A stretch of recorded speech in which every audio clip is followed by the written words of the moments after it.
fandarana manokana izy ity iresantsika manokana mihitsy mikasika ny toedrara amin'izao fotoana izao dia ny toedrara mahakasika ny raharaha izay ny hoe fametram-pialana ny prime ministre sy ny hoe tsy niala ny prime ministre talohan'izao raharaha rehetrarehetra izao aloha onipra dia ny zavatra nitranga dia ny hoe nandeha fatao anatin'ny volana iray mahery zay ny amin'ny hoe misy ady mangatsika eo amin'ny filoham-pirenena sy ny prime ministre inona no antony ny antony dia noho ny toedrara mitranga amin'ny manodidina ny filoham-pirenena indrindra fa rehefa nivoaka ilay raharaha mikasika ny andramena izay tratra tany Singaporo ary rehefa andeha ny fitsarana amin'izao fotoana izao izay mahavoatonontonona anaran'olona maromaro ao anatiny dia teo no nanomboka teraka ny olana fa izao olana izao raha ny falangonam-baovao izay natao ihany koa dia ny hoe nanomboka tamin'ny taona efatra ambin'ny folo sy roa arivo izany hoe vaovantany nandray ny fitondrana ny filoham-pirenena Hery Rajaonarimampianina dia tsy nanana prime ministre aloha isika nandritry ny volana roa sy tapany teo eo fa ny prime ministre ny teteza mita ihany no tantana ny Andriamatoa Jean-Omer Berzika ary taorinan'izay dia notendrena ny prime ministre Kolo Roger rehefa nandeha ny toedrara samihafa dia notendrena ny prime ministre Kolo Roger taorinan'izay rehefa nisy adihevitra be mikasika ny hoe andininy fa efatra amin'ny dimapolo ao amin'ny lalam-panondrenana dia notendrena ihany ankerisetra no nanendrena amboletra no nanendrena ny prime ministre Kolo Roger tamin'izany no dina tsy hita ny lalam-panondrenana ary navadika arak'izay tiana nanaovana azy ny fomba famakina ny lalam-panondrenana dia nankatoavy ny fitsarana avy momba lalam-panondrenana zany fomba mampanao tsy tena republikanina loatra izany tsy mandala ny tany tandalana fa dia navela andeha fotsiny amin'izao gaboraraka teto ity fireneny ity dia natsapa indray ny tao amin'ny fitondrana fa ohatrany tsy mandeha ity raharaha ity dia nasena nametram-pialana ny prime ministre Kolo Roger dia teo indray noteraka indray ny dinkinga faharoa mikasika ny hoe ahoana indray ny fomba nindrena ny prime ministre dia mbola vorolanina ihany ny PMP indray tamin'izany fotoanandro izany noho ny raharaha malety teny amin'ny anteny meram-pirenena dia nitambatra ny hoe ity indray no prime ministre izay hotendrentsika ao anatin'izao raharaha-pirenena izao dia io indray ny prime ministre Jean Ravelonarivo efa nampiteraka resabe tamin'ny rehetra moa izay karazany fanendrena ny prime ministre tamin'ny fotoanandro izay dia tonga zany raha ny fepitaona moa zany dia heritaona sy telo volana teo eo no na prime ministre any generaly Jean Ravelonarivo raha toka sivy volana zany teo eo ny tantana ny prime ministre Kolo Roger ary izay no tato anatin'izay andro maromaro izay dia taona roa mahery tanoany zany ny tantanana ny firenena fa ny telony zany zao ny fiovan'ny prime ministre nisy ny prime ministre mpisolo toerana tamin'ny tapany voalohany tany amin'ny taona efatra ambin'ny folo sy roa arivo nisy ny prime ministre notendrena zany ny faharoa zany ny prime ministre Kolo Roger ary dia prime ministre fahatelo Jean Ravelonarivo dia isy prime ministre fanefany eo ny fanovaovana prime ministre sy ny gouvernement dia mahatonga ny tsy hoe mahatonga fa taratry ny tsy famarina toera ny politika amin'ny ankapobeny zany hoe tsy tena matanjaka loatra ny fitondrana ary anisany ambety teny ny amiral Dederatsiraka tamin'ny fotoanandrony zany hoe inona moa ny anovana raha toka mandeha ny raharaha sy mahafapo dia tsy niova matetika ny an'ny amiral ny gouvernement tany nandritra ny repoblika faharoa dia tsy gaga isika raha efa somary zokonjokony daholo ny fiafarany ny ministre tao anatin'ny gouvernement ny amiral Ratsiraka satria tsy tena matetika loatra ny fiovana fa natanjaka zany ny fitondran'ny amiral tamin'izany fotoana izany ity indray mitoraka ity zany raha oharina amin'ny zava-misy rehetra teto amin'ny firenena na ny fitondrana professeur Xavier Albert aza tamin'ny fotoanandrony dia nakasitraka azy ny vahoaka malagasy fa ny teny amin'ny anteny meram-pirenena no tena nisy olana noho ny resaka malety ihany koa no nahatonga n'izany olana rehetrarehetra izany dia mbola naharitra telo taona ny filoham-pirenena tsy nisy mihitsy ny vahoaka ny teny taminy hoe mialahy ianao professeur tamin'izany fa ity indray nitoraka ity vao roa taona sy telo volana angamban'izay no nitondrany satria fa ny efa-bolana zao avrily zao dia azo lazaina fa tena efa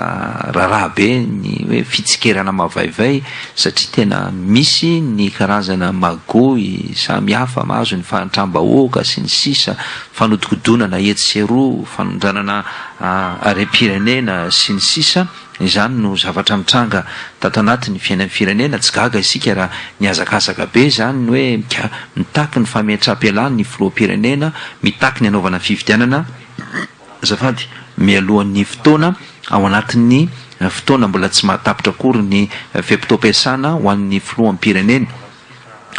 Tamin'ny praministra voalohany faharoa Coly Roger tamin'ny fotoan'androny dia anisany mpamatsy fitaovana tao anatin'ity primature ity araka ny atody taratasy ny anivo ny primature amin'izao fotoana izao ramatoa Claudine raha izay mamonjy dia nahita fa nidangana loatra izany rehetrarehetra izany ny vola ny tao anatiny famatsim-bola ny famatsinna fitaovana ho an'ny fanjakana dia nidangana loatra zany ary izay fidanganan'izay no nahatonga ny fanapahan-kevitra nyraisina raha vao nipetraka fotsiny telo volana taorinana nendrena azy ny praministra Jean Ravelonarivo dia notsoahany tapahany fifanarahana hoe misy tafahoatra loatra tony ary efa nisy tsikera mavaivay moa teny amin'ny fiadidinan'ny repoblika tamin'izany fotoan'andro ny fifampiarabana zay hoe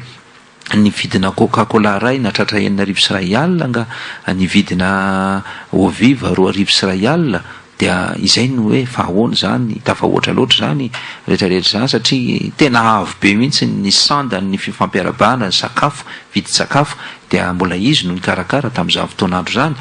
dia teo no ngamba no nahatonga ny disadisa tamin'ny praministra sy ny fiadidinan'ny repoblika satria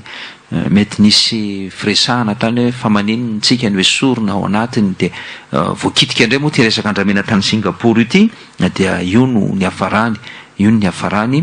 dia nisy koa ny inspection générale de l'État tonga tamin'ny hoe misy commune valo tany amin'ny faritany Fianarantsoa iny no nisy hoe nangalana vola atao anatiny hoe tetikasa nefa tsy nisy lay asa dia izay no hita tsy voagadra akory zany ity ramatoa ity tamin'izany fotoan'andro zany fa dia izay no zavatra nisy fa narovana izy nisy niaro azy zany tao anatiny dia nisan'izany dia tonga monra raha ny andramena fa raha jerena avokoa ny antota taratasy ny anivo ny primature amin'izao fotoana izao dia be dia be ihany koa zany ny milaza fa ao anatin'ny ministera ray farafakely ny 30 tapitrisa ariary farafahakeliny 30 tapitrisa ariary isaky ministera no vola izay ananany ramatoa izay voalaza fa mpamatsy fitaovana ity isaky ny ministera farafakeliny zay farafakeliny zany zay dia ahoana daholo ny mahakasika an'izany fa izany no mahatonga n'ilay disadisa amin'izay hoe terena hoe sory tonga ny fotoana moa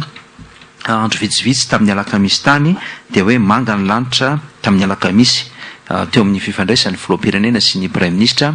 ary ny praministra moa tsy nitsahatra hatrany ny manatsara ny filoham-pirenena satria tsy nitondra ny ady teny masom-bahoaka fa hitataratra ihany koa sanefa ny disadisa misy eo aminy sy ny ady misy eo aminy sy ny praministra sy ny filoham-pirenena amina lanonana mpanjakana zay natrehana fifanomezan-damosina ny sary moa manambarana zany araka izay rehetrarehetra izay dia maizina indray ny tany aman-danitra ho an'ny filoham-pirenena sy ny praministra omaly satria no terena metram-pialana zany ny praministra Jean Ravelonarivo araky nambara moa zany dia tsy nanao soniny fa metram-pialana izy araka izay notatery ny Omaly Ariva tamin'ny mpanao gazety any na metram-pialana ny praministra sy ny gouvernemanta ary neken'ny filoham-pirenena ho indray kosa ilay didim-panjakana izay navoaka novakiny ny sekretera général ny fiadidinan'ny repoblika ny fahenona fotsiny ny sekretera général ny fiadidinan'ny repoblika ny teny izay fantatra fa olona tena manana fahasairana be eo amin'ny resaka fanaovana zavatra tsy mety tsy ara-dalàna loatra dia hita ho sadaikadaikatra izy tao anatin'izay rehetrarehetra izay ny hoe izay ny zava-misy